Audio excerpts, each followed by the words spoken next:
Menjelang Hari Raya Idul Adha 2025, permintaan terhadap sapi kurban di Desa Dames Damai, Kecamatan Suralaga, Kabupaten Lombok Timur mengalami peningkatan yang signifikan.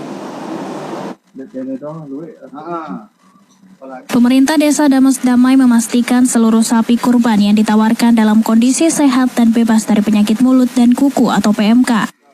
Kepala Desa Dames Damai Saadul Absor menyatakan, lonjakan permintaan membuat ketersediaan sapi kurban menjadi terbatas, terutama untuk sapi yang memenuhi syarat usia layak kurban. Saat ini harga sapi kurban berkisar antara 15 juta hingga 20 juta rupiah per ekor, tergantung pada usia dan bobot hewan. Mayoritas sapi kurban yang ditawarkan berusia antara 1,5 hingga 2 tahun, sesuai dengan ketentuan syariat Islam mengenai hewan kurban. Di desa ini terdapat 2 kandang kolektif dengan populasi lebih dari 50 ekor sapi. Selain kelompok ternak, sejumlah warga juga memelihara sapi secara mandiri, rata-rata sebanyak 3 hingga 5 ekor per orang. Pemerintah desa aktif berkoordinasi dengan Dinas Peternakan dan Kesehatan Hewan untuk memastikan seluruh ternak yang dipasarkan telah melalui pemeriksaan kesehatan dan vaksinasi.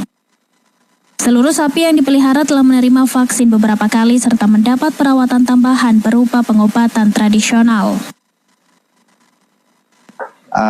Alhamdulillah menjelang Hari Raya Idul Adha ini memang permintaan sapi untuk kurban di desa kita, Desa Dames Damai itu meningkat drastis.